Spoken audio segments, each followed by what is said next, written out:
LoveLine. LoveLine is meant for an adult audience. LoveLine may contain sexually oriented content. Listener discretion is advised. This is LoveLine. LoveLine. With Adam Carolla and Dr. Drew. Hey, everyone. It's the best of LoveLine. I'm Adam. That's Dr. Drew. Forget about that phone number. Dr. Drew, board-certified physician, Dixon medicine specialist. Oh, thank Christ we're not here. Oh, yes. All right, let's get the show Love the moving. show, though. Love it. It's a dear friend of the show. AFI, Tina Fey's going to be in tonight. Tim Meadows. Let's see. Seth Melinda MacFarlane. Clarke Seth from... MacFarlane. Would you shut up? Melinda Clarke from the OC is going to be here. Margera and Ryan Dunn is going to be in here. Also, Drew, Seth MacFarlane's going to be in here. So excited. All right, so let's get started. This is AFI. Hey, everybody. It's LoveLine. I'm Adam. That's Dr. Drew. Phone number 1-800-LOVE-191. Hunter and Davey in here from AFI. Good guys, good people, good band. Salt of the earth. Salt of the earth. Wow. Fast forward 4 years. Who are the prick bands? Man, remember when those guys are in here? All right, guys. Oh. Well, first off, all these a-hole bands that have been in here over the years are lucky that Drew and I can't remember any of them. I mean, there's thousands of them. We can only pull up a handful of lowlights. Give him a green light, huh? Over the years, but Drew comes up with them. Isn't that? Oh, Blur. Yeah, those pricks. Oh, wow. Thank That's God. a bummer. Thank God most of these guys have gone the way of the dodo. Blur wrote some good songs, though. Oh yeah. Lots Listen, of let's not confuse. You know, it's like athletes. You know what I mean? I mean, you can really appreciate what a lot of these guys do on the field, but in real life, some of them are drunken, horrible husbands. Don't talk to you. They don't talk to you. Ted Williams had a bunch of kids that didn't like him. He never talked to, and that kind of stuff. You know, that's what happens with the bands. Drew, give us a little taste of some of the top A-holes. Remember that Maxi Priest was the guy that freaked out. Maxi Priest is the guy you weren't showing enough respect to, so we got up and left. Wasn't it him? Seems like it. I wasn't in. Thank Christ, I was not in studio. I was out on remote doing it or something. Oh, wow. And I couldn't figure out what happened. I remember. Yeah, we had Pizzicato 5 because. But Pizzicato 5 was They just couldn't speak English. Couldn't speak English. Yeah. Cardigans. The Cardigans. Top of the heap. Oh, the Cardigans. I like them. They're a good band. That I like the album they had. The chick's a blonde. You know, she looks so angelic. Oh, Ice Princess. Really? Pricks, all of them. Go ahead, Drew. Who else you got on there? You had Violent Femmes. Violent Femmes. Here's the thing about Violent Femmes. I like I like the music, sort of. I mean, it's pretty good. It's not as good as they think it is. The Violent Femmes think they reinvented the wheel and cured cancer and got rid of AIDS simultaneously instead of doing some sort of novelty music, which is fun. It's foot tapping. I got no problem with the Violent Femmes, but full attitude. Black Grape pricks. Thank God they're gone. No one's even. Some of these bands. Thank God no one's even heard of because they're gone so fast. Yeah. Well, speaking of fun bands. Now, give me a couple. AFI. We got to hear an AFI. We got to hear, but I want to hear a couple more. What does that say? Harvey Danger. Harvey Danger. Oh, yeah. Yeah, that a-hole. That big blockhead came in here all full of himself because he had one good song for 10 minutes. Who else, Drew? Come on. Psycho Myco. Yeah. Cowboy Junkies. Cowboy Junkies. I like the Cowboy Junkies too, but horrible. I don't know. They had some good songs like in the 90s. No, Cowboys Junkies weren't flash in the panty. Wait, who else? Yeah, during the AFI cycle, I'll make a list of bands that we thought were great, enjoyable people. Yeah, okay? That's not good radio. Come on, let's say around here it's on. I put AFI on there right now On the good list. Yeah, put it right at the top. Why are we just doing bands? What about people? Because it's just the theme we're in. Yeah, but put me on the top of the ass kissing list. Okay, we're doing ass kisser list. Yeah, put me there and then put AFI on the top of the band list. Got it. All right. You say that. Now, if we weren't sitting here, we wouldn't be on the top you'd be on the list. Yeah, well, you'd be in there somewhere. You'd be in a field. These aren't in order. No. Everclear. Oh, yes, of course. Drew and I were talking about the a-hole bands we've had on over the years, and by the way, we barely scratched the surface with the Cardigans and the Violent Femmes and at the drive-in. Yeah. Psycho Myco and all those a-holes. But Nina Hagen, I wasn't even here for her, but it was probably about 10 years before I was on the show. Yep. Yeah. Aquabats were fine, except for the Aquabats wanted to do the whole show as the Aquabats. and they're all born again Christians. Right. That made for a tough night. What? Tough outing for us. Yeah. They wanted to be the Aquabats that night. They wouldn't drop their Aquabat monikers. What is their? This is the whole point. You guys can run into these guys now when it's no big deal. We catch them when they're peaking. You know, we catch them because they never felt. I don't know who. I don't know who these people. That's my point. That's my point. You would have known who they were if you were with us 5 years ago, and you would have had to pretend like you liked them. That's all. They would have insisted that you show them for full respect, right? As Maxie Priest pointed out to me. Maximum respect. I disrespected him by talking to Shaggy, who I like. That's a different. Shaggy's on my list. You can't judge. Our list of bands we like is huge, and I feel much better now. Rattle off just a few. Good salt in the earth. It's like a wedding list. Anyone we left off, we apologize. We have many, many more friends we realize than we do people we don't like. So it's AFI, Cake, Cracker, Real Big Fish, Verve Pipe, Shaggy, Tonic, Bosstones, Blues Traveler, Blink, Smash Mouth, Sugar Ray, Everclear, Willie Nelson, Rod Stewart, Godsmack, System of a Down, Chili Peppers, Linkin Park, Bad Religion. Yeah, that's all we could come up with. Just in that 3-minute one song. AFI song. You are an asshole. Oh, and the Insane Clown Posse. They're on our list, too. There you go. If you have any other drops that remind us of bands, please. People we like, feel free. Or that we don't like. Robbie? Okay. Robbie, you're on the list now. Put him on the list of people we don't like, Drew. Oh, there he is. Go ahead, Robbie. You're 22. Yeah, hi, Jim. I'm just recently having some trouble. When I'm about to have sex, I'm a pretty good-looking guy. I go out to bars, and I know. Good looking if you're going out to bars. Yeah, and funny. Anyways, and talking to them, I kind of already know that they want to go to their place or my place and go have sex and stuff. But then, recently, like a couple hours before, and once I get the idea in my head, I start to get have trouble breathing, and I feel like I can't really handle it. But I'm not. It's only been happening these past couple months, and I've had plenty of sex before. And Well, you sound depressed right now. Have you been feeling depressed? Yeah, I guess a little bit. Yeah. And sometimes when you're depressed, you're just sort of prone to panic and anxiety, and everything feels overwhelming. And something, although it seems like no big deal getting involved with somebody on a sexual level, it's actually a very significant and sometimes stressful experience. And if you're already sort of overwhelmed and depressed, and that's going to trigger panic, I would think. And we don't know you. There may be other. One of the things about panic attacks is they seem to come from nowhere. It's very hard to tell what is the environment that's Drew triggering. had one once. Oh, I had a year of them. Drew had a year of panic attack. Horrible. Couple quick names: Dixie Chicks. Of course. Great girls. Of course. I swear to Christ, came in here, brought us a whole big deli platter and stuff. It's a long story, but great sense of humor. Are they from the South? I think so. They're from all, Texas, South. Southern hospitality. Tori Amos. Oh, yeah. Snoop Dogg's great. Snoop, yeah. Destiny's Child were great. Yes. Yeah. They were here some time ago. Yeah, it was a couple of years back. All right. Say my name. That's when no one is around you. Say, baby, I love you if you ain't running game. Say my name. You acting kind of shady. Yeah. Crystal Method. Yeah. Nice.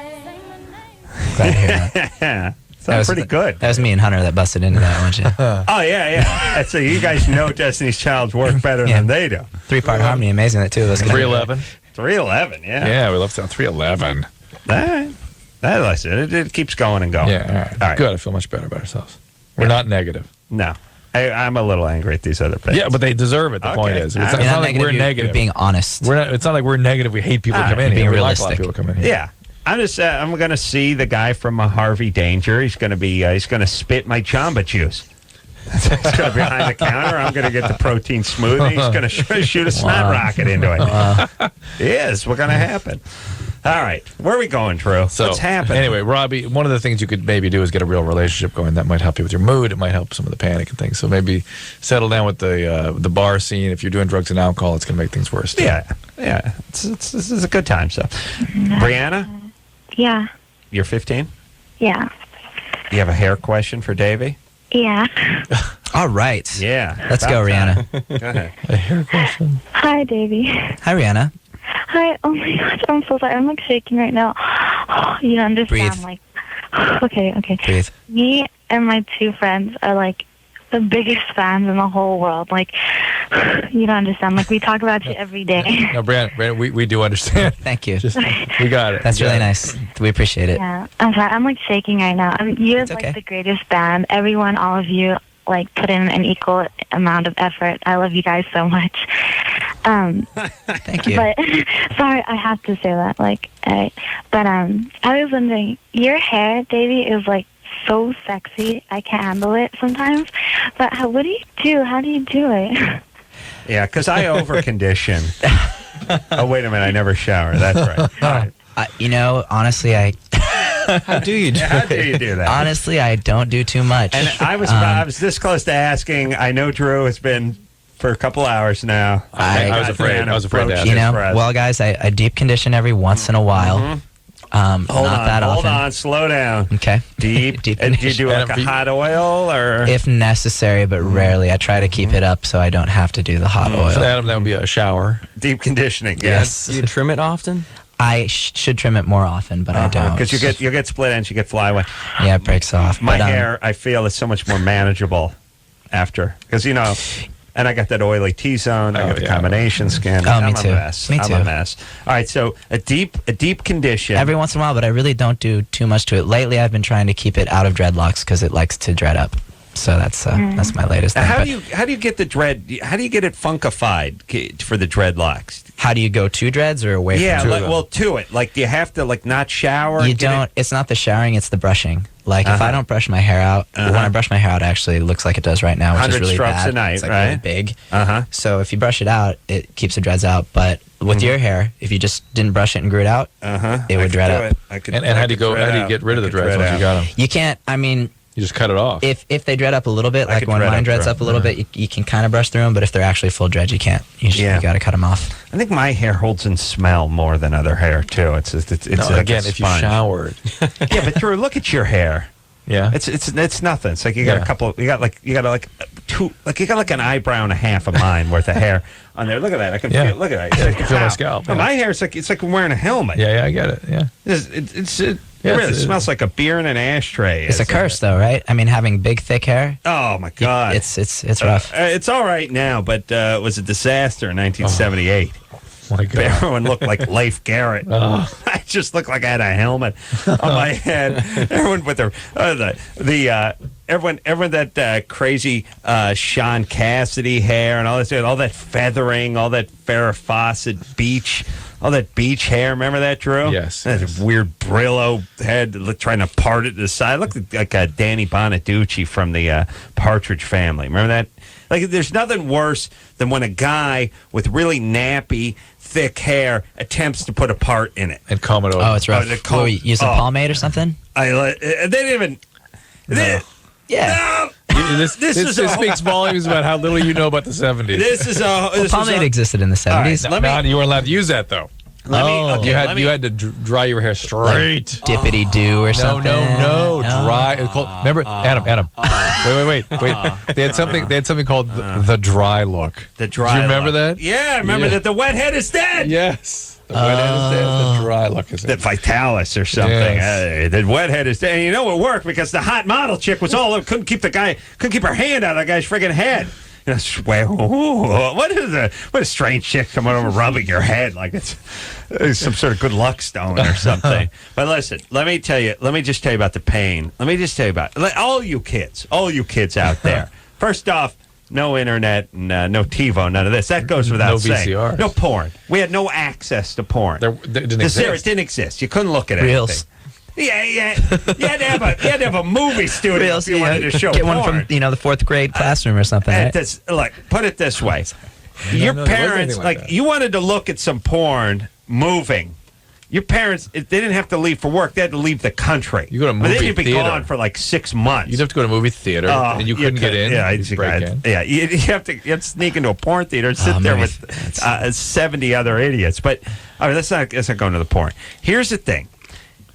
Today, you can wear whatever hair you want. You wear the way the hair looks good. You could if your hair's thinning out, shave your head, be a bald guy, no big deal. Yeah. If you want to go fro, if you want to go dread, if you want to go long, if you want to go short, if you want to go buzz cut, if you want a flat top, page boy, whatever you want, That's what you want. And when you walk around, you just see people wearing the hair that suits them. The guy with the curly hair, he's got the curly hair, and the guy with the straight's got the straight hair, and the bald guy shaves it or whatever. Back then, there was one hairdo, and it went on for about 3 years, maybe 3 to 5 years. High school. It was junior high for me in high school for Drew, and getting into high school with me too, which you had to have your hair feathered. It had to had to be parted, and it had to feather back. And it looked essentially like Farrah Fawcett's hair looked in Charlie's Angels. Yes, yeah. And then there was a couple of these Tiger Beat heartthrob guys who had that hair. It's that Cassidy Brothers stuff. This long in the back, feather in the front. And that's it. Now, if you had a buzz cut, something happened. Yeah, you'd be institutionalized. You'd be so ostracized. There was one guy at our school that had a buzz cut. His name was Bobby Wilhite. No, and it was like, what happened? I don't know. His dad's like in the military or something. It was like someone abused him. Like, yeah, here's the deal. Haircut was punishment. Like a guy got a buzz cut, screwed up, did something. What year was this? Oh, man, this is probably 74 through into the early 80s. Believe it or not. Yeah, it almost had like a 7-8 year run. Yeah. And you couldn't wear your hair how you wanted to wear your hair. Now, that was great for the guys who had the straight, long hair. As a matter of fact, goofy guys, little short guys with big noses and funny ears and double chins and everything, get laid based on executing the hair. Right. And there were guys who were like, I remember them. They're like, the guy had braces, all nose and braces, but look at that hair. Oh, my God. And he's getting laid based on his hair. And meanwhile, I got this crazy nappy hair, and I'm trying to comb it and force it in. Drew, picture me trying to feather my hair. I know exactly what it looks like. Disaster. Exactly what it looks like. Oh, my God, like old man, all dry it goes like and weird. Flat on the top and straight like a shelf. Like a shelf, exactly. I got to go to therapy. Take me to therapy. No, I need a helicopter to take me to therapy. Car, not fast enough. Medevac to therapy. Let's go. All right, AFI. Maybe we'll be back. Maybe I won't. I'll be back. All right, after this. Thank you for calling LoveLine. Your call will be answered in the order it seems interesting. Call LoveLine. 1-800-LOVE-191. If the January Playboy is any indication, 2005 is going to be hot, hot, hot. Thanks to Jenny McCarthy's steamy pictorial in the January issue of Playboy on newsstands now. Well, it's still the best of LoveLine. I'm Adam. That's Dr. Drew. And, someone I was prepared to not like is in here. Tina?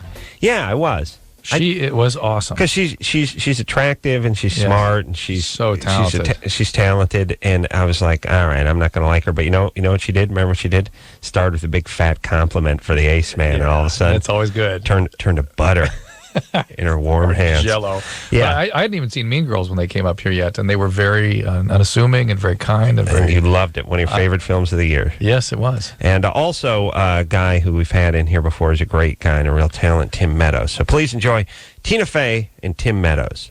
Hey, everybody. It's LoveLine. I'm Adam. That's Dr. Drew. Phone number 1-800-LOVE-191. Dr. Drew, board-certified physician, addiction medicine specialist. And tonight, I'd like to welcome to the show from Saturday Night Live, Tina Fey, and formerly of Saturday Night Live, Tim Meadows. Tim's been on the show before. Thank you. A delight. And Tina, we've not had the chance to meet yet, but I'm a big fan. Oh, thank you. I'm a big fan of yours. No. Sure. No, you can't be. Nancho? Crank Cankers? She studied up for Wow. Well, I studied up on Tina, too, because I was watching Dateline Friday night. Yeah, that was great. And saw a lovely piece on her. Went back to her old high school, sat in the cafeteria. Nice. Hard hitting. She's in the Wall of Fame. She is. I'll tell you. Darby High is Upper Darby. I beg your pardon. Yes, excuse me. Yeah. She straightened me out on that one. Yeah, she said Upper Darby, and she's toward the upper part, ironically, of the Wall of Fame. Strange enough. I'm not on it yet. I don't think. Oh, well, they sort of panned to it as if you were going to be there, but then you didn't seem to be there. I didn't get on it yet. Well, you will be after tonight's radio show. Good. And Tim, I don't know if you've made the Wall of Fame at whatever school you went to. Wall of Shame, Pershing High. Pershing High. Yeah. No, I haven't made it yet. All right, and I'm not sure, by the way, Drew. Do you guys? What do you guys got? Nothing. Well, your school puts out senators. Yeah, but it's I mean, nothing you're like nothing. That. You're I'm what nothing. you're Right. you're on some I'm like a disgrace. inside of a trash can lid somewhere, like the basket of disgrace. That's right. There's where Dr. Drew and C. Everett Koop are. They're losers. They didn't even become vice president. That's right. Drew went to a very stringent prep school in which everyone went to Ivy League colleges and so forth. Tina, so I love. Okay, let me say a couple things first off. And Drew, I'm not just kissing SNL ass here. Yeah, he's not only kissing SLS. What do you mean? Right. Yeah. In addition to kissing SLS, you actually mean what you're saying. But let me say, what's wrong with kissing ass? Nothing. You know what? It's I would do a form of affection. When we used to do the man show, I'd walk up the stairs and some intern be standing and say, "Hey, Adam, looking good, boss. Lost some weight." And I'd walk up the stairs. I'd get to the top, and Jimmy'd say, "He's just kissing your ass." I'd say, "Good. Give him a raise. Give him a raise. That's Bring it even better. on. I like that. Yeah. It's even better than if he just, it's like faking an orgasm. Thank you. This woman cares. Okay, so the show. Yeah, a lot of people have a thing with Saturday Night Live. It's like, oh, it could be better. All they do is think. I mean, it's been this way for 20 years. The original players. Since the original players. And I gotta say a couple things. First off, you go back and watch the originals. Yeah. It's hit and miss at best. A lot of legends, a lot of great work. But what sticks in your mind is the Blues Brothers and the Coneheads. Go just watch a typical one where Buck Henry's hosting and see what you see. See the other 58 minutes. See the other 58 minutes of the show. Number one. Number two, it is exquisitely difficult to put on a sketch show, hour and a half long show, week in and week out with no, when you go see a play or something that's been rehearsed, it's been taken on the road, every nuance has been found. Just to throw something up see if it sticks every week is a tall order. And the news, always my favorite part, I must say. And the ladies' man. Yeah, and the ladies' man. Am I here Always the other favorite part. Well, Tim's included in the SNL overall ass-kissing umbrella. Thank you very much. I felt some of that over here, too. I appreciate it. Yeah. And I agree. I think it's a hard show to do, and to be consistently funny is, it's a challenge, Well, They do a good job. We've talked about, my partners have talked about doing a sketch comedy show before, and I'm like, don't bother, because sketch comedy is a 9 or a 10 on the difficulty level, but people look at it as a 4. Yeah. So why bother with that? It's like some incredible. It's like if you're an ice skater, would you put the move in your routine that was almost impossible to pull off? You didn't need it. But the judges didn't think much of it. Right. No, you want to do an improvisational one. You want to do whose line is it anyway? Where you just sit up there and basically warm over the same crap you did at the Groundlings 10 years ago, and everyone goes, "Oh my God, I could never do that. I could never do that." I could never rhyme corn and porn in a song. Never. a country song. Right, and one that, albeit it's improvisational, but you have many of the parameters worked out well in advance, so you only have to put the mortar between the improvisational bricks, Drew. You don't have to build a whole goddamn barbecue. You're here. I thought maybe we were going to say That's right. something. I was thinking about the guys from Whose Line Is It Anyway we've had in here, though, that you've been kissing their ass. Talking about how difficult No it more was. difficult art form. No more difficult art form than improvisational. All right. So, I just try to remember their name. That's all. All right. Well, we've had them all over the years. Mean Girls is coming out. Yes, that's the movie we're here to plug. Lorne Michaels will be calling in later. we will. We are not to mention SNL ever again. Now it's all about Mean Girls from now on. Okay. All right. Okay. Mean Girls is the movie we're here to promote. Yes, I saw snippets of it on the interview I saw with Tina over the weekend on Friday night, and it looked fantabulous. I also saw a clip of it on Leno, I believe, maybe Thursday night. Yeah, Thursday night.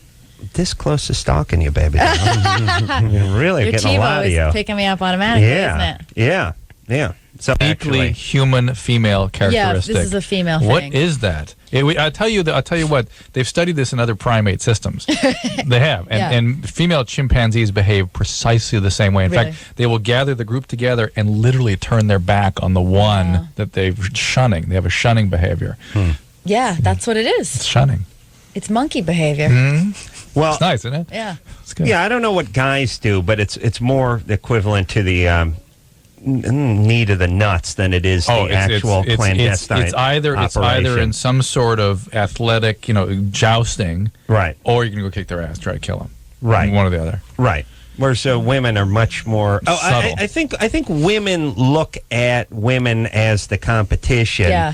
Whereas men don't really look at other men as the competition. Unless there's certain barriers of the men they've now crossed into something inappropriate. You know what I mean? Right. Your best friend, and all of a sudden I found out you did something. But I mean, they don't think about men as competition. No, but I mean, men look at women as sort of the trophy, and if it was a race, they'd be trying to get to the trophy. Whereas if women were racing, they'd be looking to their left and to their right. They're trying to trip people at the starting gate. That's right. Trying to trip them up before they get to the trophy. Yeah, absolutely. Right. I don't know which is better and which is worse. Just different. Just different? Yeah. They can't be worse? Yeah, I guess they could. All right. Well, this movie's about how worse they can be. Yeah. Yes. Do you like Lindsay Lohan? Yeah, I love Lindsay Lohan. Are you asking me? Oh, well, we all do. Well, you? look at her. What do I? I despise her. Look at her. Look at that nubile, shapely body in those tight jeans. Yuck. Get her out of my face before I vomit. Yeah, she's a pig. Yeah. I don't know. I like her. Why not? You like her? I just think she's great. Well, true. You see all the movies, Yeah, right? because my kids, I have 11-year-old triplets. And- Triplets. Holy mother. And They're good looking. Show Tina. You have pictures? Tina, do you have any kids? No, You're not too yet. busy being funny to have kids, I right? think so. That's what I'm telling my parents. Look at those kids. Oh, my Look at them. goodness. Beautiful. Beautiful There's kids. 3 of them. You got any they're pictures of your triplets, boys? yeah. Amazing. Okay. Tim, you got yes, I do pictures? have How old are your pictures. boys? 2 boys. This is good radio. We're looking at Two pictures. boys. Yeah, they're curly hair. Hold on, I'll get it over there. That's nice. They can both date Drew's daughter. That would be a real taboo thing. Yeah. Drew Dixon. Isaiah and Julian. Wow. There's a picture of Julian going through luggage for you in the radio land. Wow. We're passing Super pictures cute. around. Wow. Crazy hair on those two. Oh, cute. Yeah, thanks. Beautiful. All right. Cheers. All right. You ready to move forward? Sure. All right. Let's talk to. Anyways, I get to see all these films because my daughter particularly goes to all this stuff. Like What a Girl Wants and Yeah. blah, blah, blah. Is your daughter? But guys have the capacity to see a movie 5-6 times. Oh, girls totally do Yeah, that. she does They do? that too. Not quite with the same directed intention that the boys do. The boys we saw Hellboy on Friday, and they were going back on Saturday. It's like going on a roller coaster. You got to go several Yeah. times. Girl will see it over the year or several times. It's good to lay that groundwork for when they get porn later. Like I've been watching, Sex Boat and Taboo 2 for 47 years. yeah. I mean, I'm well into the thousands of watching. Still fresh. Think of the still save, fresh as it was the in money high saved school. that you didn't have to buy all the. Yeah. You don't need new porn every month. No, I don't. You just use the same But I old treat one. myself anyway. I don't. And you need still don't know the plot of the movie. You only know the first 10 minutes of the movie. No, he goes No, I directly to his gotta favorite go spots. through it. I gotta he goes go through he fast forwards through, finds the spots he likes, and clicks Well, them in. and I had this argument with guys before. I don't know if Tina can weigh in or not. Tina can't quite grasp this. It's like the 10 minutes into the plot. No, Adam's like, plot? What are Well, you the talking about? husband. 10 minutes. But maybe Tina's husband gets to watch. Do you mind if your husband watches a little porn now and again? Uh-oh. No, I don't. But I think it would I would probably be more likely to watch it than Oh, he really? would. Yeah. Good. Yeah. He's got. Yeah, that's good. When you trick him that way. Yeah, it's good. Yeah. Think you don't like Nice it. play. That's smart. He's a smart guy. Don't blow his cover. Don't blow his cover. Okay. That's cool. All right, but Tim. I'm against it. Okay, but let me ask you this. Okay. If I rent a porn, I got to watch the whole porn before I beat off to make sure that I'm not missing something, like someone I went to high school with or something isn't at the end. But then You know what I mean? then you mark the spots you want, and then you go back to the right. Well, don't say mark because it sounds You're weird. in on them. No, I know in my head. Like I know. Okay, the scene on the boat. Right. That's great. I got to get back to that one. Yeah. You don't have to power all the way through. You don't have to watch the whole thing. See if there's something you're missing. Someone who's better. Someone you may have known before. No. No. Me neither. It's been a while, too. No, And, me too. Yeah, me neither. I don't know what you're talking about. Me neither. Me too. Me neither.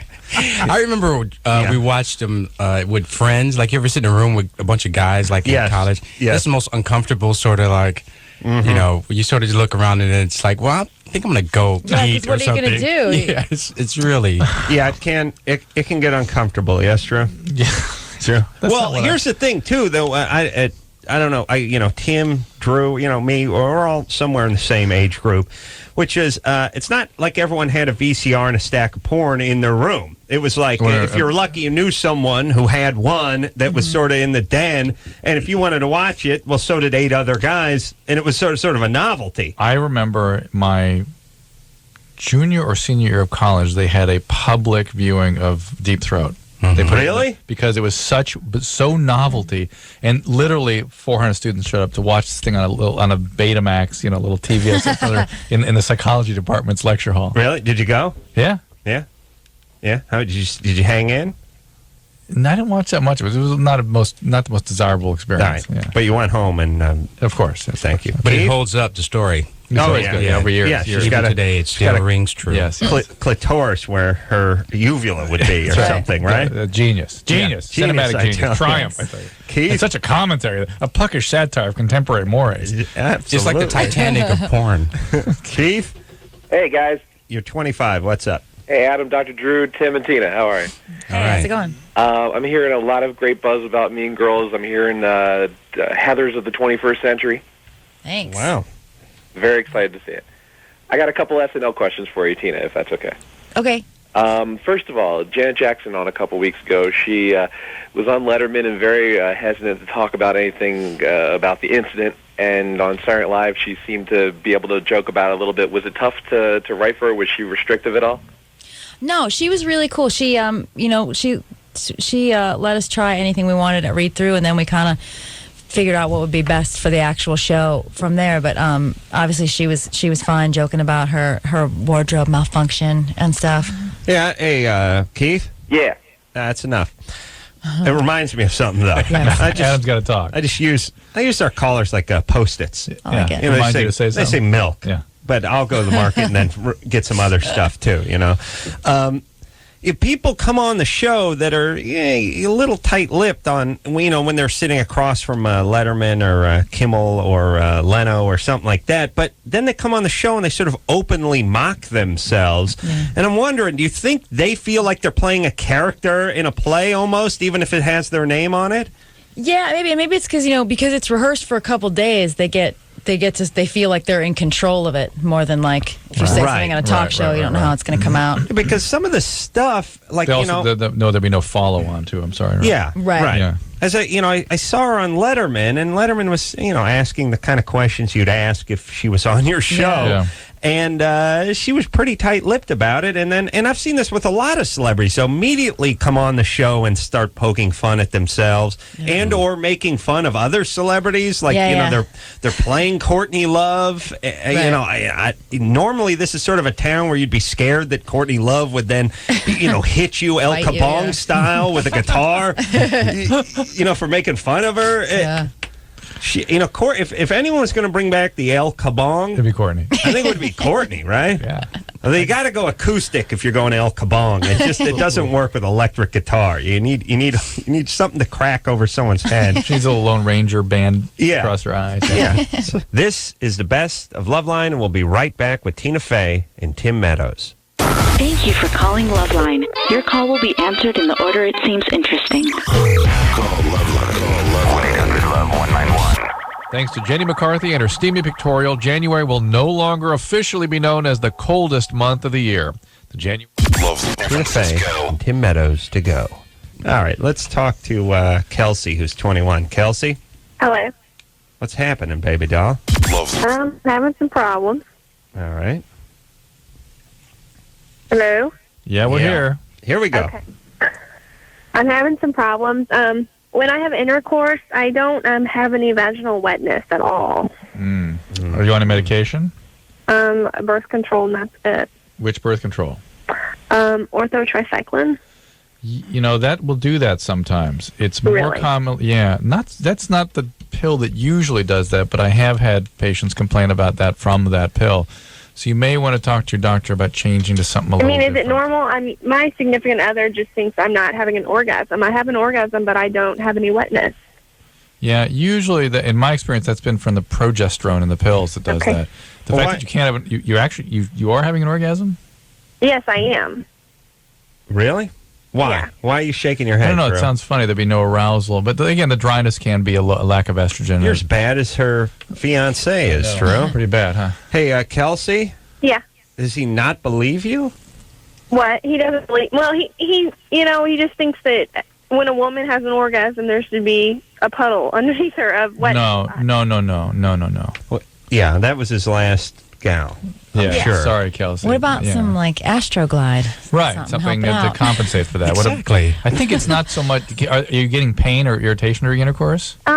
It kind of, when I have an orgasm, I kind of do have like a little discomfort in the beginning. All right, so you might as well just use some lubricant and tell your boyfriend to shut up. You might not even need to change the pill if it's not bothering you. You make noise and stuff, though? So, I mean, he got something to hang his hat on, right? You do something, So right? it's not abnormal. It does happen then. It happens for yes. You're fine. Okay. You're fine. Thank you. All right. Use that lube. I wonder how lube consumption is doing in this country. Why? I don't know. I just started thinking about it. I think it's up. Like, It's up? there's Why? lube is up. There's got to be some sort of shareholders meeting over at KY or something where they point to a graph. Well, Tina mentioned Lube Astroglide. is- That's the first time we've had somebody mention a brand name. Well, it's a good brand. See? Yeah. So Astroglide must be making a move. Yeah, they run the commercial every once in a while when they talk about feminine lubrication. They have that KY warming commercial. That's creepy. Like, Condom. Trojan has a warming condom now too. Wow. Yeah. they have a vibrating condom. Somebody. No, Yeah, not it was like not Trojan. Somebody. Does the KY warming thing. They used a guy, Pat Morita, Mr. Miyagi. He does that thing, and it's like he laid his hands on your vagina. It'd be great, wouldn't it? Just, Hassan! I like the idea. I'd like the idea of the warming lube, even if it wasn't, used in a sexual way. Just a little chafing on the elbows. Hurt yourself playing tennis? Give me a lube. Warm it up. Give me some of that. Give me that lava KY. All right. Drew, I used some of that in my hair, didn't I, once? What I used Astroglide. Astroglide. Yeah, we were at college, and he mentioned that he had nothing to put in his My hair. hair was getting a little nappy. So he reached in his closet. There's some Astroglide. Just put it in. Yeah, There you go. worked fine. Here's my theory. Almost everything is Don't just... encourage him, Tina. Almost any... By the way, anything you can shove up your ass, you can put on your head. All right, fair enough. I mean, if you can put it up your ass, you can eat it. Yeah. If you can put it up your ass, you can ram it in your eye Yes. repeatedly Well, with a sharp stick. And Not it'll be necessarily the fine. eye, but you can put it in your mouth and on your hair. I'm telling you, if you can put it in your ass, you could rub it in your baby's No, eye and it's it'll be not- fine. Can you put stool in your eye? No. Stool? No. All right. Well, hold on. I didn't say have you. I said you could. You, or is it a good thing to You're do? right. Okay. Touche, Drew. But there's no company producing stool. Yes, touche. Yes. Yet. Adam Carolla's new stool. Synthesized stool. I think it'd just be Duke by Adam Carolla. Yeah. All right. We could find some use for it. For Duke? Well, I'm saying we come up with the synthesized stool and then let the consumer figure out what to What do they with wanna it. snare it on. Let's not do it the other way where we come up with the product and then, they come up with the need. Duke by Adam Carolla, the ultimate democratic solution. Right. Yeah, whatever you use want. it. I'd imagine be used in, fraternity hazings and things like that. Okay, all right. You got neighbors on your nerves. Just broke up with a girlfriend, where a car's parked. That kind of stuff. Right, you want to mess with a neighbor, but you don't want, DNA testing to come back to be a problem. Yeah, because stool, take it from me, chock full of DNA. Full. That's corn. It's not DNA. Mike? Yes, sir. You're 16? Yes, sir. What's up? First off, Adam, man, you should run for governor in California. You know that? All right. I'll do that. And Dr. Drew, how are you? And tonight's guest? Hello? Hi. That's Tina Fey and Tim Meadows, by the way. Hi, Yeah, Tina. yeah, thanks. I forgot her name. Movies, Mean Girls. What's up? Oh, really? Yeah. So my parents found out I smoked pot, or my mom did, actually. She found my pipe in my pocket. Mm-hmm. And, they both smoke pot themselves. So, and my dad, he's not like, totally anti-smoking, but he's just like, I know you're going to do it, so just be responsible. My mom is just totally, don't do this, I'm kicking you out of my house. And so my dad and mom are divorced, so my dad So you're going to live with your dad so you can smoke pot. asked me to move in with him. Fantastic. And you think I should do this, or I think you ought to stay with your mom and listen to her. what? You think I should? Yeah. Yeah, well, here's the thing, Mike. How old is he? He's 16. Oh, yeah. There's a million things to tell Mike, but you go ahead. All right, well, it's not a popular opinion, but smart people can do drugs up to a point. If you're mediocre in the brains department or even low, if you do drugs, you're going to be unemployable. no one really talks about this. I'm putting Mike on hold so I don't offend him, but go ahead, Governor. Here's the thing. If you're a super intelligent guy or gal, you can dabble in drugs a little bit. You can experiment. You can even smoke weed on a semi-regular basis and still have a regular job and make lots of money and go to college. You can do well. You won't do as well as you would have done if you didn't do the drugs, but you get knocked down from sort of super genius to just above average. If you're hovering somewhere around not really able to complete high school or get a job and then start doing copious amounts of drugs, you'll just be like retarded. You will slide down. I mean, it numbs you a certain percent. Now, eventually, you'll have liver problems and you'll be out in the street and you'll kill yourself. But I'm just talking about in the short term. We don't really talk about this that much. It's just like drugs are bad, pot's bad, don't do this, don't do that. Just don't dumb down. A guy like Mike needs to use he needs to feel like he just hopped out of a cold shower in order to take a test or fill out a job application. If he's sort of, and we all know those guys that are, there's comics who can just get baked and stoned and high, whatever, and then walk out on stage and be a genius for an hour. Mike is not that guy.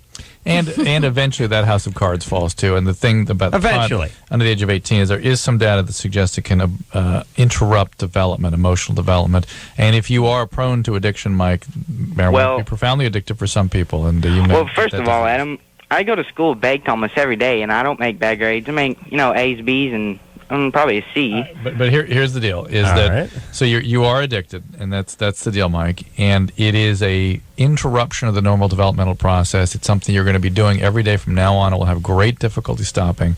It's responsible for about 1 out of 5 admissions to chemical dependency units today in the United States. It is a very, very addictive drug for some people.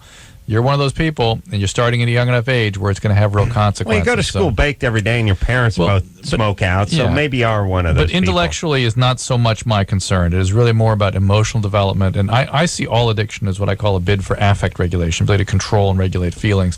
And once you get going with it, it's bad. It's tough to stop. So good luck. Hey, Mike? Yeah.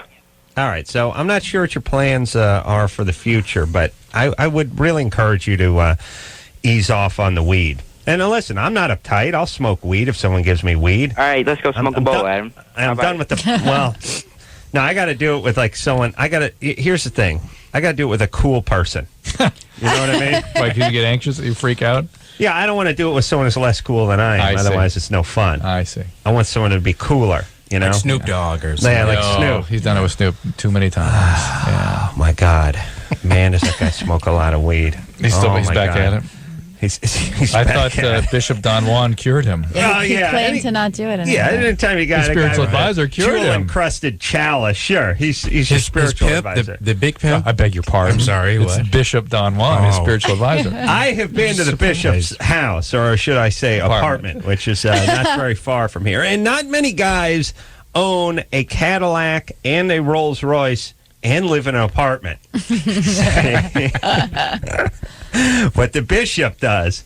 I mean, I walked into this guy's apartment, and it was like a scene. It was like that scene from Animal House where the guy comes into the Black Roadhouse and he's like, "Otis, my man!" And I just came walking in, "Howdy, fellas!" And like 19 gangbangers and just a haze of smoke, all playing video games and eating Popeye, all just sitting there, and they all just sort of looked up at me very slowly and simultaneously. It was a good time. I've leafed through the bishop's closet, seen some of his outfits. Wow. Yeah, he's good people. Good people. Good times. All right, good times. There you go. Tina Fey is here.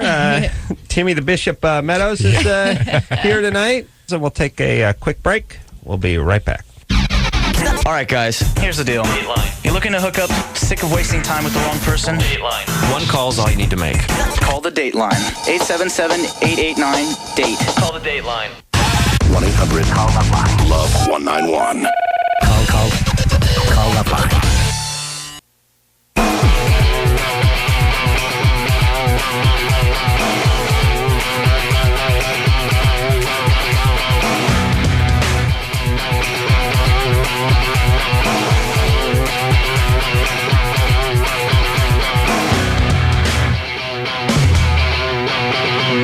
Hey, everyone, it's LoveLine, the best of LoveLine, that is. I'm Adam, that's Dr. Drew, and let's keep this ferry boat steaming forward, Drew. We're lucky to have a lot of the cast from the big hit OC. We have had Peter Gallagher, Anna Brody later in the week, and tonight, Melinda Clarke. Hey, everybody, it's LoveLine. I'm Adam. That's Dr. Drew. Melinda Clarke is here tonight. She is from the OC, Fox, Wednesday nights, 9 o'clock. Denise? Hi. What's happening? You're 20 years of age. Yeah. I was just wondering, like, I have no experience in, obviously, relationships. It is my first relationship I'm in at the moment. And I was just wondering, like, how do you know, like, when to get out? How, you know, how do I bring up a certain subject to him that really, really makes me uncomfortable? What? How do you what? What? Do you want out of the relationship, or do you want to bring up something? Or is that what you want to bring up? More the fact that, how do I bring it up? Bring up what? Just recently, I guess he's had a lot of partners in his past. And he has a girlfriend or an ex-girlfriend that got pregnant, not by him, but had the baby, and he wants to go see her. And that makes me uncomfortable. And there's also the fact that he has a friend, a girl who's a friend in Pennsylvania, that I guess his mother bought him a ticket to go see. Oh boy, his mother. How did you meet this guy? Well, hold on a second. First off, I don't know why his mom bought him the ticket. That's more what I want to hear. This could be an old childhood friend or something. How did you meet the guy? So I was asking. I want to see who this guy is. Oh, at a party. At a party. How? At work. At a party? At a party. Oh, what does he now do? You know, what does he do for a living? Oh, that's enough. Drew knows. They met at a party. What does he do for a living? That explains it all. Right now he works at Applebee's. He's trying to become a policeman. A policeman. Oh, that's a bad sign. Right now at Applebee's. All right, well, Drew, now it's coming out vivid detail. How about you let me talk for a second? We'll get some real answers. Denise. Yes? Quiet. I have questions. I'm sorry. Okay. Don't say I'm sorry. It makes me feel bad about myself. Not about you, though, Denise. But you could apologize for apologizing. Would you like to do that? Yes, I'm sorry, sir. Okay. Sorry, sir? He is going to Pennsylvania to hook up with a woman that he has known for how long? I believe he's known her for about 3 years. 3 years. And why is his mom buying him a ticket to go back and meet a woman who he's been friends with for a relatively short period of time? I guess that they've been friends, and I guess they've been planning this ever before he even met me. Why is the mom involved with this? Yeah. I guess it's going to be his birthday present, basically. All right. And they never had any kind of relationship? No, not them. All right. And now the part about his ex-girlfriend having a kid and wanting him wanting to visit her, see the kid, that's within the realm of normal. That's no big deal, is it? That's not the way I hold grew on up. a second. Hold on. That's the P Whipper speaking over there. No. That's not. Look, it's not weird. I mean, it's weird. It's weird to double date or to go hang out with her. But the fact that she just had a kid sort of nullifies the weirdness. Yeah. In that you have. Not a little bit. It really does nullify. You don't know when the kid was. The kid maybe 6 years old. I don't know how old's the kid. I said that she just had a baby, and she wants him to see the baby. Oh, I didn't hear that. Well, okay. Let's just make sure. Her line's cutting out. Denise? Yes? How long ago did his ex-girlfriend have the baby? Last Friday. Okay. All right. Okay, so that's a zero right there. Yeah. Well, my other concern is the fact that he wants me to actually go, and I feel very uncomfortable with that. That is not the way I grew up. And I guess he said something about he wanted me to be friends with her. Listen, I picture Denise growing up on the back of one of those buggies with the triangle, the reflective triangle on the back. You're a Quaker or a Shaker? What are you? I'm, in fact, atheist. My parents have been, they're practicing Catholics. Okay. Look, Denise, you're 20. Are you a Mormon? No. Please, Drew. Denise, loosen up, 100%, would you, baby doll? 100%. You're 20 years old. Lighten up. Have a wine cooler, would you? I don't. Jesus Christ. You may be reading more. You may be trying to sabotage this for some reason. I was going along with Denise for a while, but I agree with you, Adam, that there's something with her. Here's the thing, too. She sounds like a robot. She's 20 years old. She sounds like these women who call up Dr. Laura. Yeah. You know, this sort of weird, it's a weird chick thing. Guys do it, too, once in a while. The guys got their own crappy version of it, but it's like, I saw my husband looking at pornographic pictures by the toilet. I wanted to know how to react to this.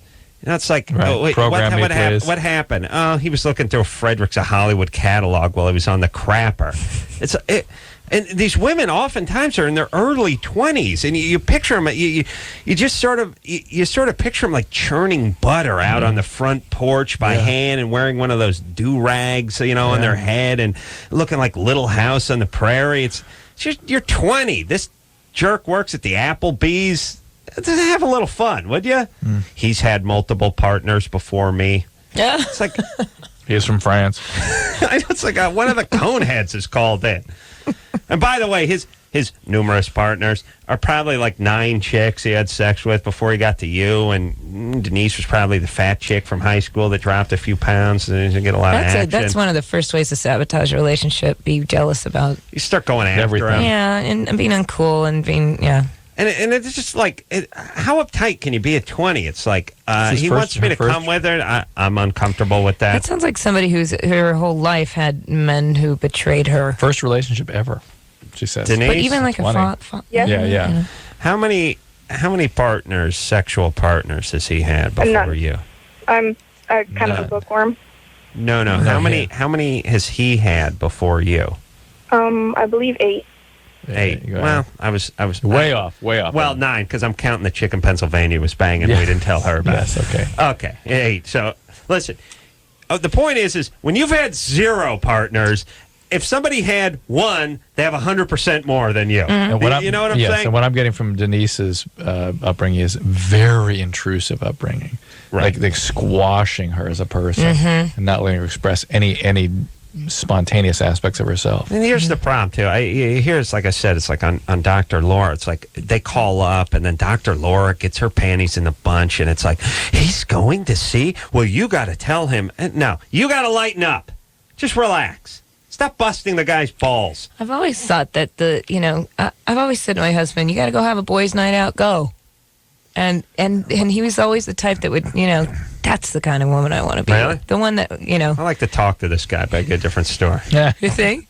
I love when women's are super cool, but then your wife's probably that way too, right? Like you talk to her, she's like, "Oh, Drew, I tell him get out of here. I'm like, have a fun, go kick it up with the guys, hit a strip club, down a pony keg, have a good time." But no, that ain't what it's like. That's not what the reality is. That's what women I do.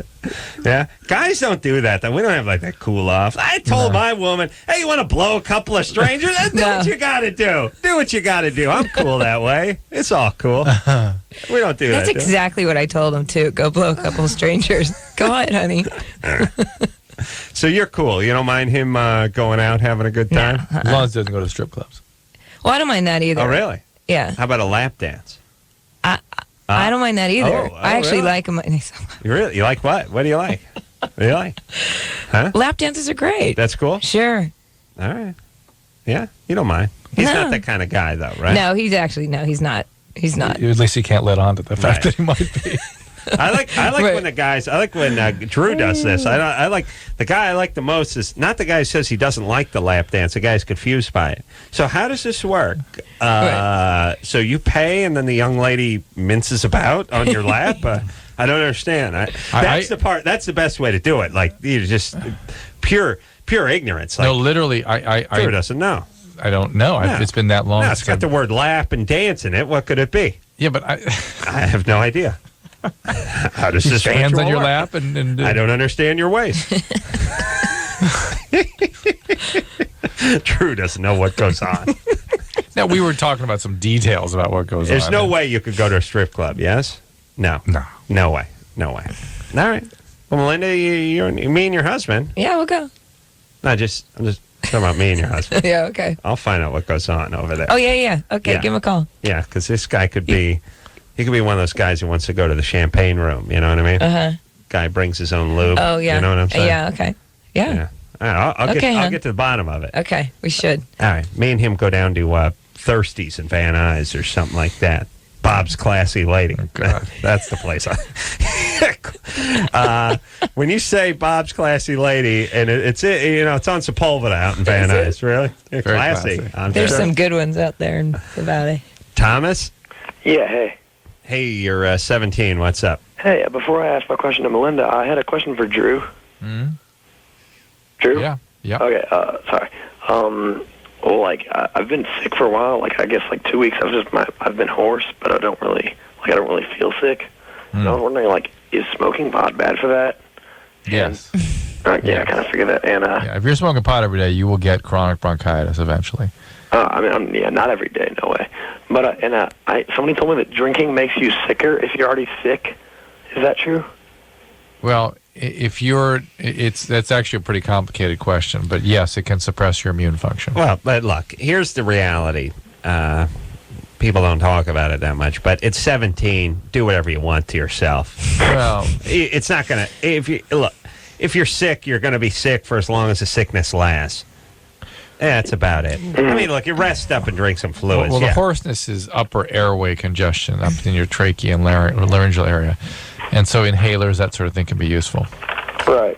Have you been out to any parties speaking, loudly on the weekends? I've been singing, and I had to do a chorus festival recently with my, like, kind of half voice, but I managed to do that. So I've been using my voice a lot, yeah. Because I find that being out, I would get chronic hoarseness if I was out in a particular place and have to speak at a certain decibel. Oh, really? And then you have a few drinks and alcohol, and if there's smoke anywhere, all those kinds of things can stress your voice out. Yeah. And I'm coughing up kind of nasty crap, but I guess that's another issue. I got another. That's what I'm saying. That's what he's saying. That's what I'm okay. saying. You have a tracheitis. I got a theory. Singing with the chorus, perhaps his boyfriend's penis has been pounding on his upper palate here. Perhaps that wouldn't affect trauma to that area. No. Got to get much further down. There's a lot of the guys who sing in the chorus. That's Thomas, what was your question? All right, Melinda, I was wondering, like, how they found you for the OC, like, who approached you, or how did they find you for the OC? Well, I was just on, Hollywood and Vine. She was at Schwab's. Yeah, Schwab's drugstore, and they. She went out on 1,000 auditions. As everybody walked by, I just raised my skirt, and they went, "You can be the bitch on the OC."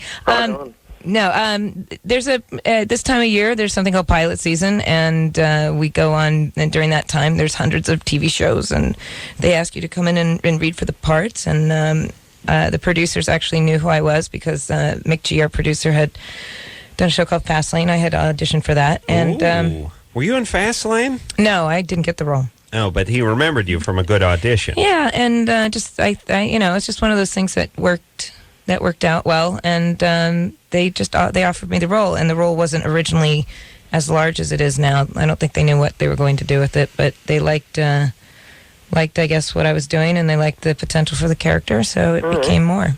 Well, it's a good show. I like it, so keep up the good work. Thanks. All right, Tom's got to go. Well, got to go now. Here we go. So, by the way, that Are You a Mormon? Still 1,000, batting 1,000. You think? Yeah. Whenever Anderson plays the Are You a Mormon drop, it always gets an answer and a straight answer. I have a lot of Mormon relatives. You do? Yeah. Back in Utah, or there? Yeah, Salt Lake. People have this sort of fantasy that actors hang out and people approach them and pluck them up, and or they're just some sort of mysterious story. Yeah, you got to go out, you got to audition, you have to work hard. You have to have sex with a lot of people. Yeah, or mainly oral now, but back in the day, included anal. I'm not telling anyone any news. Linda knows how the game is played. That's how she met her husband. The guy doesn't care about strip clubs. We'll see.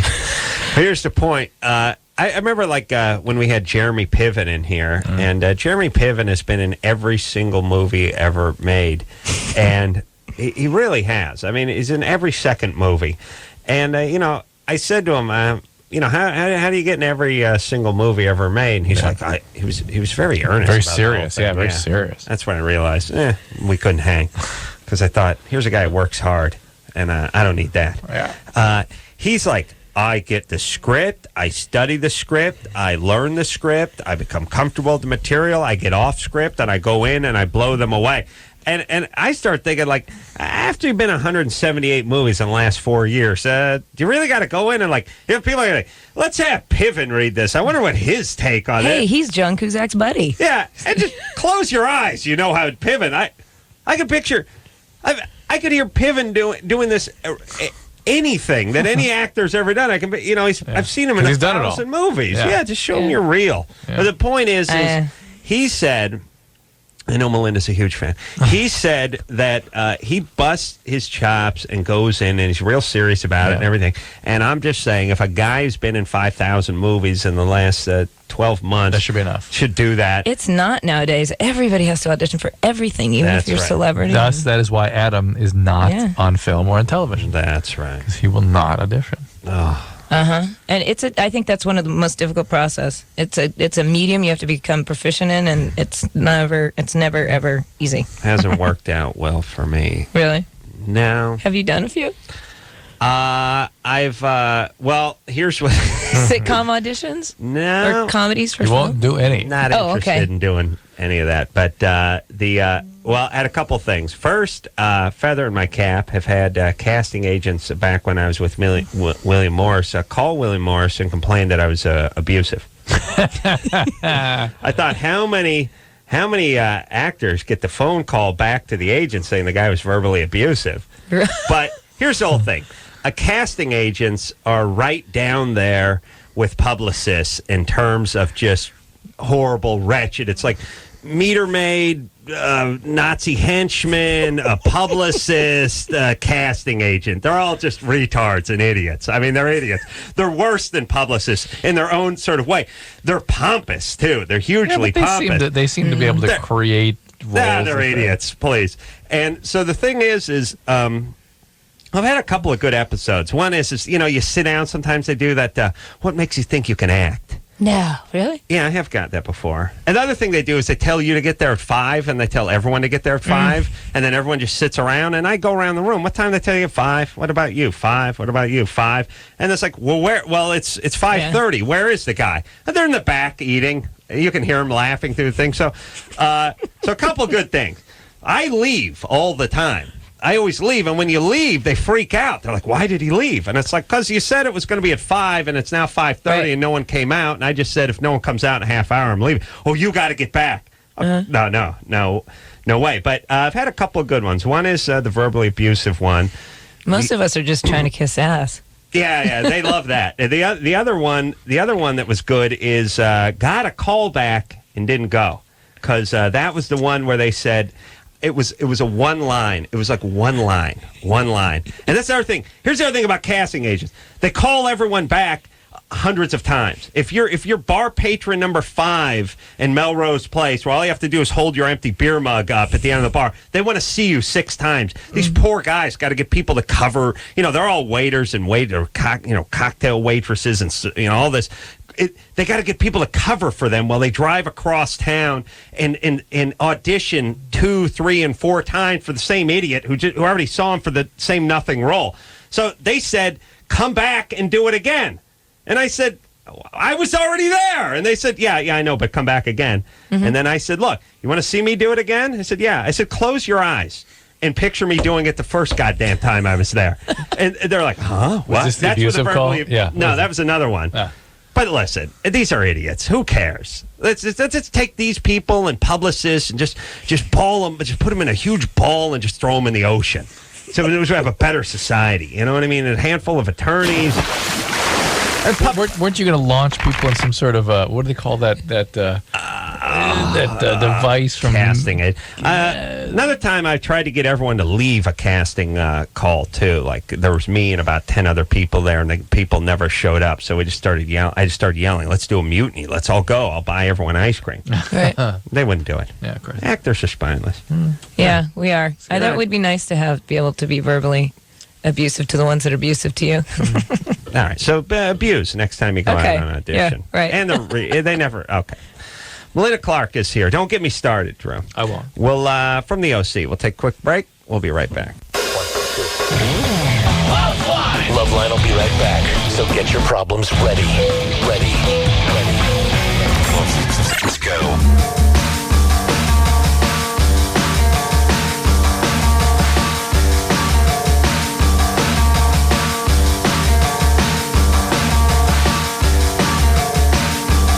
Hey, everyone, it's LoveLine, the best of LoveLine. I'm Adam. That's Dr. Drew. And we say goodbye to the beautiful Melinda Clarke and hello to the disgusting Bam Margera and Ryan Dunn. Oh, yes. Now I remember. Hey, everybody. LoveLine. I'm Adam. That's Dr. Drew. Phone number 1-800-LOVE-191. Bam Margera, Ryan Dunn here tonight from Viva La Bam. Drew, you cool? Very. Sunday nights at 9 o'clock on MTV. Drew, what's the matter, buddy? Tough day. Yeah, tough day. Tough day at work? A lot of non-surrendered opiate addicts, we call that. People fighting you. Here's the thing about Drew. He's a sponge. He's very porous. He's very sensitive. And he goes to work. People give him a hard time. And then he absorbs it all. We go on the road. Some fat, angry lesbian says, what gives you the right to dispense medical knowledge over there? And then Drew's effed for the rest of the trip. He's just walking around, just staring at his feet, all funked out. 2 days later, I'm like, Drew, what's the matter? But that woman in the airport. Like, screw that fat ass. She said I was bad.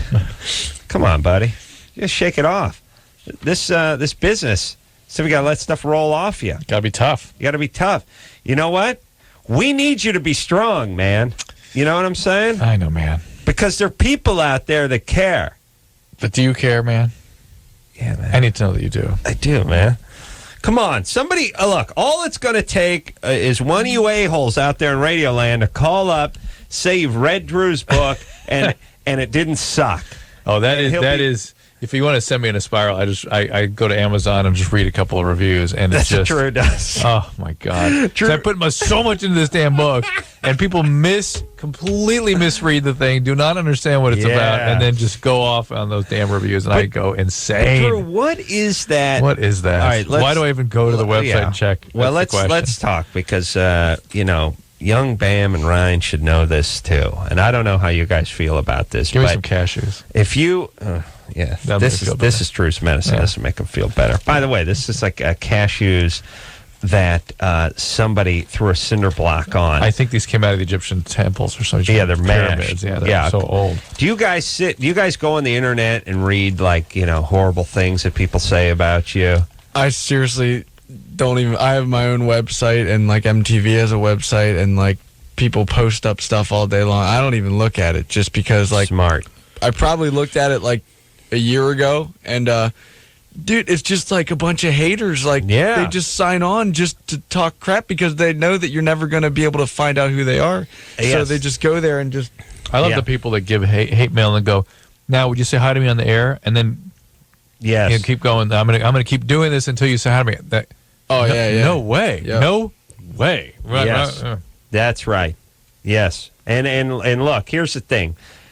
There will be 10 good ones for every 1.5 bad ones, but the 1.5 bad ones are the ones that stick in your craw. Right. I just don't know why. So leave it alone. I don't know what the point is. If I don't like somebody, I just simply will ignore it. If I don't like a band, I'll just be like, yeah, they suck, and then that's the end. But I wouldn't sign on and scroll down to the message board just to tell them how bad they suck. That's right. It's very painful. Do you see people?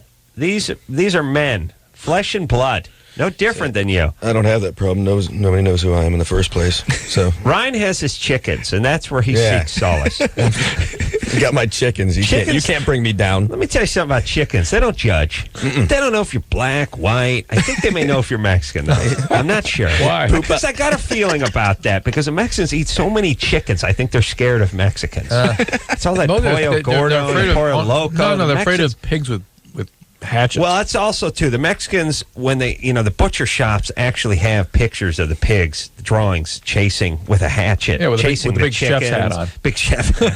Who decided the pig did the cooking in the animal kitchen? You never see the chicken cooking. It's always Mr. Pig. He's serving it up. Yeah. Well, anyway, the point is the chickens. They don't judge. You go with them, and they don't send hateful emails. They don't snipe at you. They don't talk about you behind your back. They're just there. They just poop out an egg every day and go out an along. egg, and that egg's that's an offering. Here, take this. Here's some sustenance. Here's some protein, high protein. Enjoy. That's all. You go on the internet. You get an egg. Now, you get a shiv in the liver. You get an iron boot in the groin. You hear me, Drew? And by the way, I don't mind criticism as long as it's thoughtful. Stay off that internet. I don't mind it. Thoughtful criticism, I'm up for it. But random, bizarre, rambling, acting out, crazy. Internet is for porn and for fat people to seem skinny when they're talking to other people in other parts of the country. That's all. It's so true, too. It's not for you to look up your hateful reviews. Dude, my friend Ryan G gained, like, seriously about 70 pounds or whatever, and he just sends, like a handsome photo of him when he was, like, 18, and I'm like, dude, gee, man, I hate to break to you, but you don't look like that anymore. Like, you gained so many more pounds. Like, yeah, the internet, it's like your driver's license, you know? You wrote 175, and there it will stay. You can become morbidly obese, but that's what it says on the license. That's what it's for, Drew. Okay. Okay? For that. All right. So do you want to finish with Joe? Joe. Endometriosis and the flying over the snowmobile handlebars. Yeah. Got shocked, scarring from the electrocution. That's all. Joe? Yeah. As my pediatric residents used to tell me, when these kids would come in with repeated accidents or repeated accidental overdoses, he would say, random events segregate non-randomly. Yes. Which is Well, true. it's spread out over my whole life. Like, the snowmobile was a couple years ago, and the electrocution was on when I was a kid. How is it most people get through life without any of those things happening? No, that's untrue. Most people have a bunch of scars and stuff. I'm not very lucky. Okay. Now, so just to make sure everything's cool, you were never sexually abused? No. Or physically abused? No. Okay. Family's cool? You love your dad, your mom? No, my dad's an asshole, but he never sexually abused me. What'd he do? Just a bad guy? He's just kind of a jerk, but he never touched us or sexually anything. Did anybody else? What? Did somebody else? No. All right. How old were you when you lost your virginity? 4. 20? 19, 20? Wow. Huh. That's creepy in its own way. Thanks. You use alcohol or drugs or something? Who, me? Yeah. I drink with my friends sometimes, but... All right. That doesn't count. No. So, Joe, you want to know how to get rid of these scars, and the problem is there's no real good way to get rid of them. Okay. It's like surgery and lasers and stuff like that. It's pretty expensive to deal with scars. But by the way, if the thing on the box says $40 and it helps get rid of them, you may want to try it. Okay. All right? I don't think it'll work. I can try. Yeah, it's probably not going to work, but I don't think guys mind a scar or two. Some guys are into tough chicks. Yeah. I'm kind of getting turned on by the whole scar thing. Yeah, especially if you work that snowmobile story. Tough chicks, they're pretty hot. Yeah. All right. I'll take it as a compliment. All right. Listen, the other thing, too, I'm trying to think of what chicks think guys care about and what we don't care about. Let's see if we can work this out. We don't care about nails nearly as much as you guys care about nails. We don't care about lingerie nearly as much as you guys worry about lingerie. Right. We don't mind it, but look, either the chick's hot or she's not, and if she's hot, let's get rid of the frilly teddy and let's get down to business.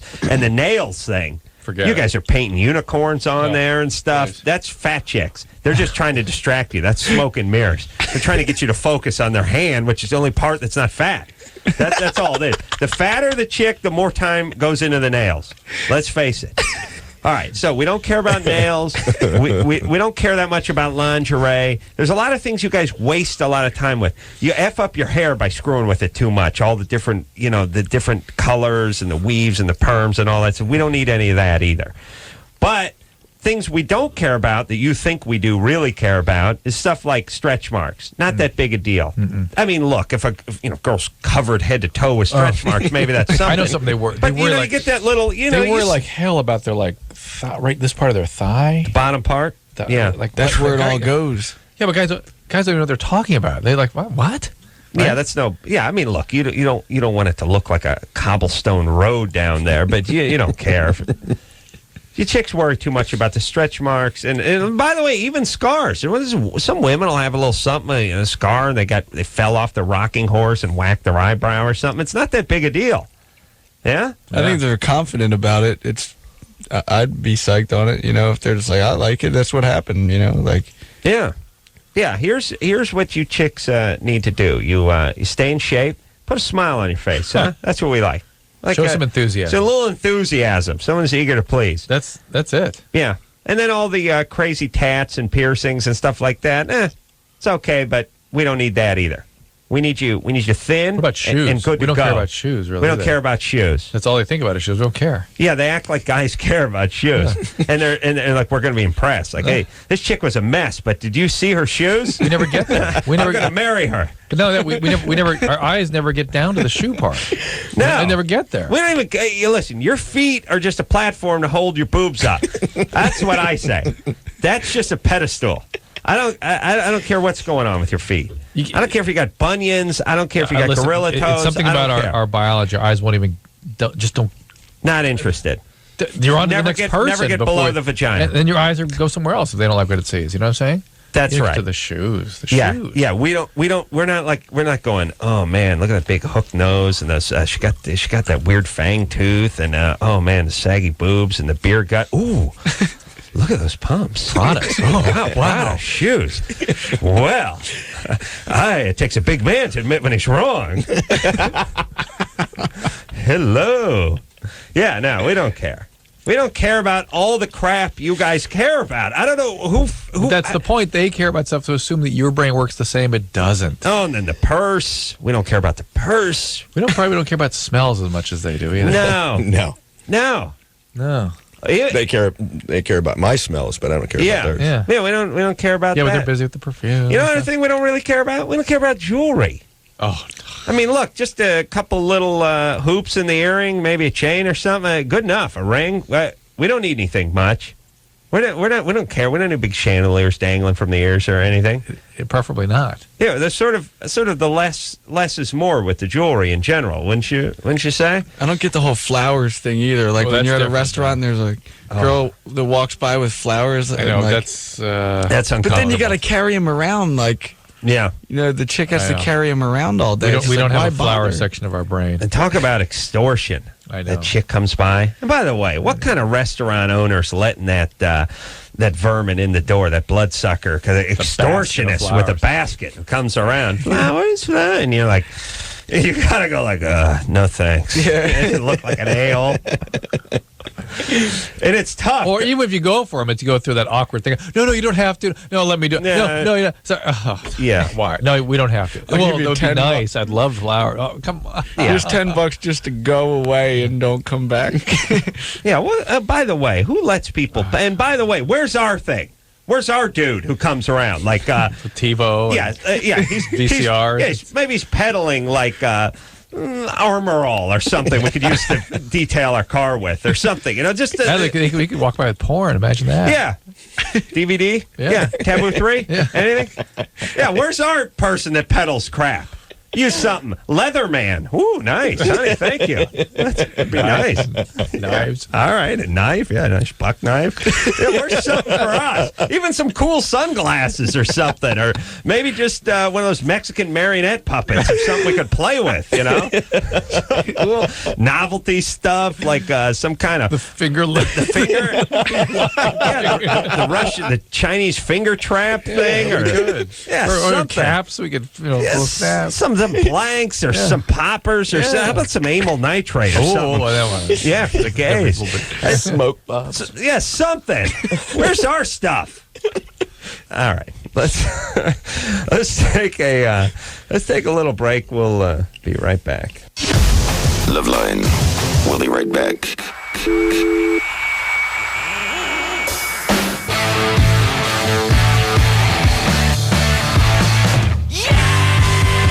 Hey everyone, it's LoveLine, the best of LoveLine. I'm Adam, that's Dr. Drew, and it's time to say adios to Bam and Ryan, and hello to a dear and talented friend. Did I not gush that night? You did, Drew. Yeah, from, of course, the Family Guy, Seth MacFarlane. Hey everybody, LoveLine. I'm Adam, that's Dr. Drew. Phone number 1-800-LOVE-191. Seth MacFarlane, who's quickly becoming he's taking on cult hero status. I'm not going to be able to get him on the show anymore. No, I'll always make time for you fellas, always. He made it pretty clear, not through words, but through body language during the last commercial. No, at the commercial. Commercial too. Yeah. Yeah. Oh, no, I didn't see him at the party. Oh, that's right. Well, there you go. Again, it was like, even if I was in the same room with him, I wouldn't know. The smoke was so thick. It was a good one. People were getting drunk, though, at the party, running into a bunch of cartoon nerds. It was awesome. I got to, hypothetically put in, 9 sitcoms just from standing by Seth's pool for 20 minutes.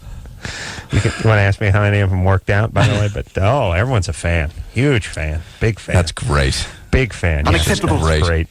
Seth is here talking not only about the Family Guy, but American Dad, which is after the Super Bowl. Didn't the Family Guy open after the Super Bowl? It did. This is kind of a repeat of what happened with Family Guy. And if we're lucky, we'll have the same kind of luck. Yeah, but you'll sort of do it in such a way where you don't go away. Yeah, well, go away first. Hopefully there'll be no cancellation during the. But yeah, American Dad is a show that I co-created with two writers, Mike Barker and Matt Weitzman, who have written on Family Guy since day one, and we've got this American Dad, which is essentially Family Guy meets All in the Family. It's a lot more political. It's designed for the Bush era. You know what's going to be nice is when they try to cancel American Dad, and you give them the. You sure, fellas? Because remember last time that happened. You may want to think. I won't even flinch this time. No, I think it's good because I think if I don't care if the ratings are in the tank and you're in the 8th season, they're going to be scared to pull the plug because let's hope. Seth MacFarlane springs back to life like a phoenix from the ashes. Drew. The only trouble we could have, it's kind of a left wing skewing show, which hopefully will. Yeah. So who does the show want to get in, Bush or Kerry? Well, we kind of figure.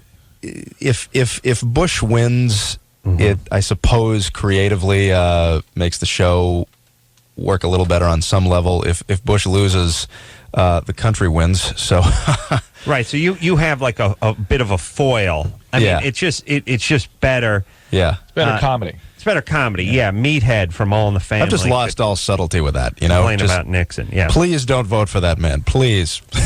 Yeah, but all right. Okay, I want to get political, but I wish it seems like I wish there were better choices all the way around. I would love to be more in love with Kerry, who I would definitely think's a smarter guy than Bush. Although Engineer Chris is quite a bit smarter, and I don't mean that in a bad way. I mean you're smarter than the President of the United States, so wipe the puss off. But I'm not impressed with Kerry. I wish there was someone who I just really liked. Like a little more dynamic, who you went, wow, this guy's sharp, or he's on the ball, or something. Well, that was Howard Dean before he blew it.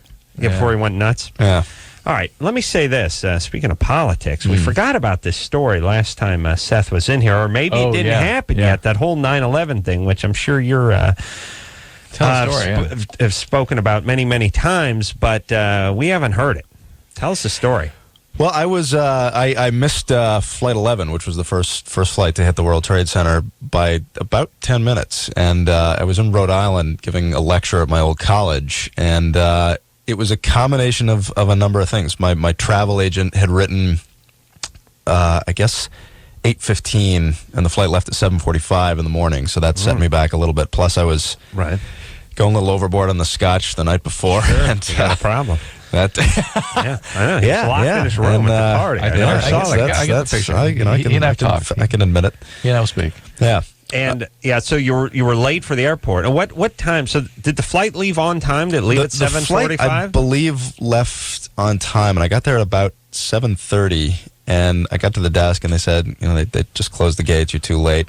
And I was so fried and exhausted that I just figured, I'll just sleep and wait for the next one. And, I was asleep, and I heard some commotion in the next room, and I went in, there was a TV on, and the first plane had hit, and they announced the... Where were you sleeping? Were you in the airport? I was in the lounge. Just sleeping in the lounge? Yeah. And no one walked by and went, hey, that's Stewie? Not at the time. Okay. No, all right. I no. would have done that. All right. So you just sleeping in the lounge, and now were you arguing with the person? I mean, like I throw fits at I demand to be let on this plane. I didn't, and I I've only done that a couple times. I'm kind of non-confrontational. Like I'm usually right. Usually relaxed enough to fine, whatever. I'll take the next flight, but. It's no. I just kind of said fine. I'll take the 11 o'clock and just waited. You woke up and you went in to watch this TV. Did you realize that was the flight? No, not until about 15 minutes later, and they announced the flight, and I turned to the guy next to me. I said, "Oh my God, that was the flight I was supposed to be on." How did that feel? It was surreal. It was surreal, and this sounds horrible, but I mean it was. Relief, at first, and which is, yeah. But no, you got it. I mean, that was there elation? Like, I got to call my family and tell them I love them, kind of thing. It's like, well, yeah, it was interesting. Because I called my parents, and I called. I had left my assistant at the time a message before I got on the plane saying I'm not. I missed the first flight. I'm taking the later one, which they didn't get, I guess, until. After the fact, about 20 minutes later, so it was about half hour or so that because they had my flight information at the office, and they thought I was on the plane, and so it was, I ended up just driving back across country and driving from Rhode Island, Rhode Island to from Boston, from Rhode Island and driving to California, yeah. With two friends of mine that were also stuck in the area. Wow! Yeah, it must have just been a surreal, crossing of the nation. In the shadow of everything that had happened. Yeah. It was pretty crazy. I mean, it was it didn't really, in a lot of ways, it really hasn't sunk in. I never really had that moment where I kind of freaked out and where it just hit me, and who knows, maybe does it somewhere have down to, the line. Drew? What do you mean? Yeah, that's a good question. That's a good question. Well, please don't do it tonight. By the way, I mean, if made it all this way, no, you don't have to get weird in here because there's no experience of brushing with death with this, right? Yeah, I guess that's it, isn't it? Yeah, it's just a factoid, In a way, it's sort of like your mom telling you she almost lost you in the second trimester or something. It's like, what are you going to do? It's amazing. It's a great story, but you don't experience it the way you would have. You're hanging from a cliff or something, right? Yeah, you need to do that.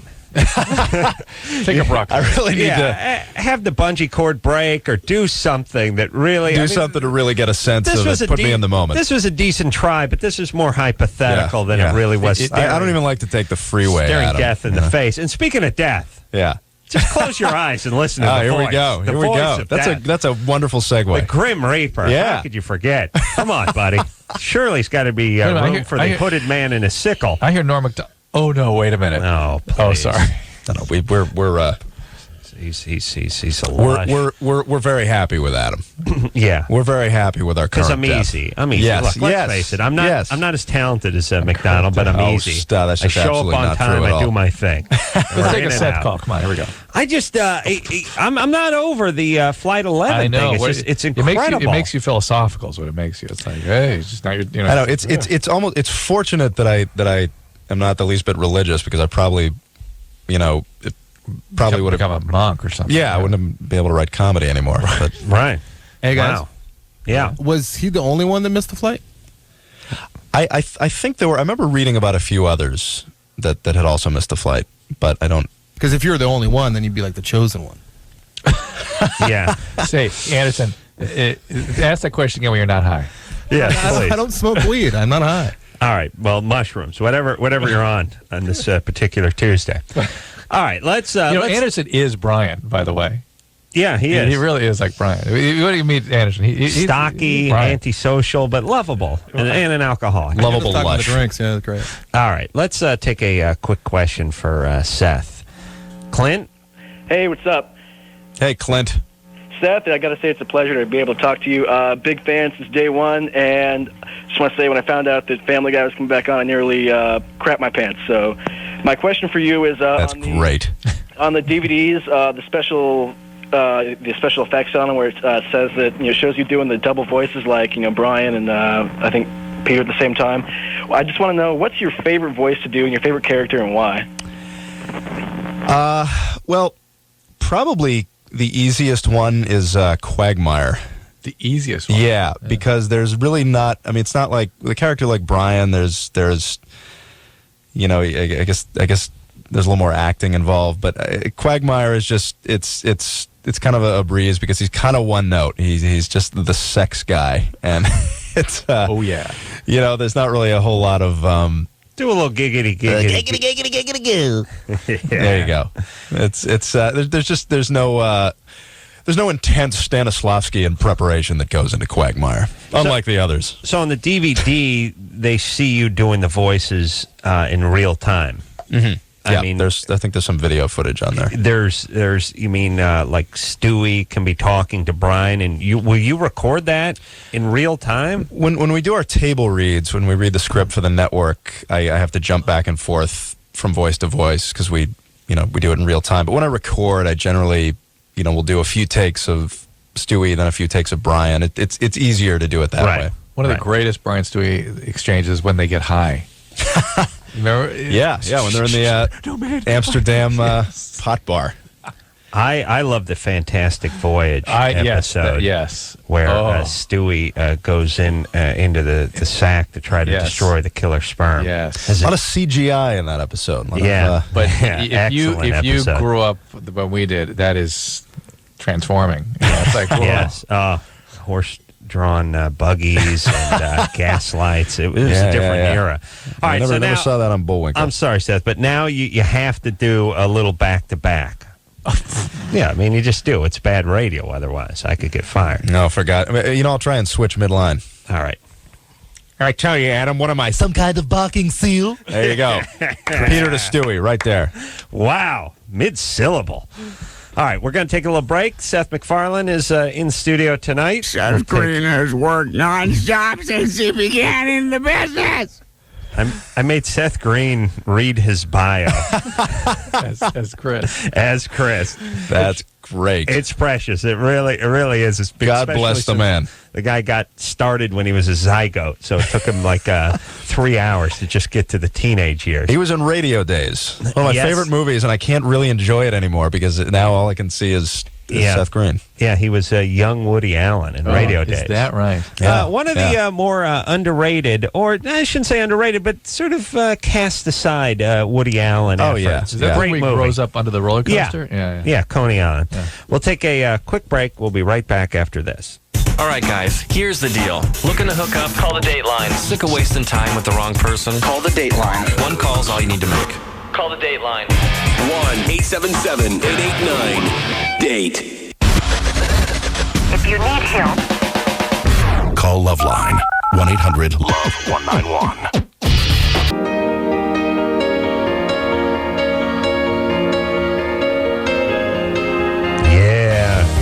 It's the best of LoveLine. Oh, I hate to see it end, but we're going out on a positive note. Really, I hate to see it end because that means we're closer to actually being here. Yeah. All right, I want to thank Bam, Margera, and Seth MacFarlane, Tina Fey, and Tim Meadows, and Melinda all Clarke, the good folks, AFI, all of them for joining us, whether they like it or not tonight. So until next time, this is Adam Carolla for Dr. Drew saying mahalo. This has been LoveLine. LoveLine. The opinions expressed on this show are not necessarily those of the staff, management, sponsors, or this station. The producer for LoveLine is Annie Gold. LoveLine is a presentation of Westwood One Entertainment.